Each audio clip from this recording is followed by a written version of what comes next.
நண்பர்களே, நம்ம சேனல்ல தமிழ் சமையல் மதுரையில் நம்ம இன்றைக்கு ஹெல்த் டிப்ஸ் பற்றி தான் பார்க்க போகிறோம்.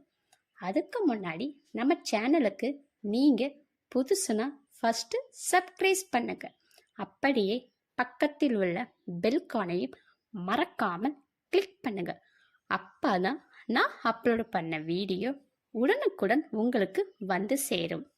நம்ம இன்றைக்கு பச்சை பட்டாணி சாப்பிடுவதால் ஏற்படும் நன்மைகள் பற்றி தான் பார்க்க போகிறோம். வாங்க வீடியோக்குள்ளே போகலாம். இந்த வீடியோவை முழுசாக ஸ்கிப் பண்ணாமல் பாருங்கள். அப்போ தான் இதன் பயன்கள் முழுசாக தெரியும். நாம் அன்றாடம் சாப்பிடும் உணவில் நார்ச்சத்து இருப்பது அவசியமாகும்.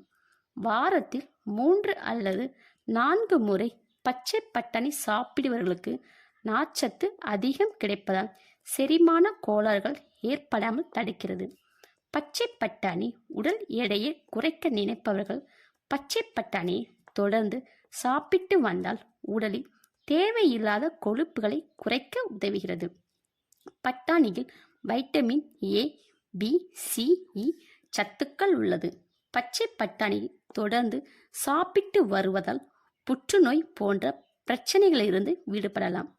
பச்சை பட்டாணியை சாப்பிட்டு வந்தால் மலச்சிக்கலிலிருந்து விடுபடலாம். வளரும் குழந்தைகள் மருந்து போல தினமும் 3 தேக்கரண்டி பச்சை பட்டாணியை உணவில் சேர்த்து வந்தால் மூளை பலம் பெறும், ஞாபக சக்தி அதிகரிக்கும். பச்சை பட்டாணியை சாப்பிட்டால் வாய் துர்நாற்றமும் குறையும். பச்சை பட்டாணி இரத்தத்தில் இருக்கும் சிகப்பு இரத்த அணுக்களின் எண்ணிக்கை அதிகரிக்கும்.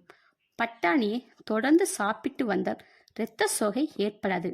பச்சை பட்டாணி சாப்பிடுவதால் இதயத்தை பாதுகாக்கவும் மற்றும் தோல் சுருக்கமும் வராமல் தடுக்கும்.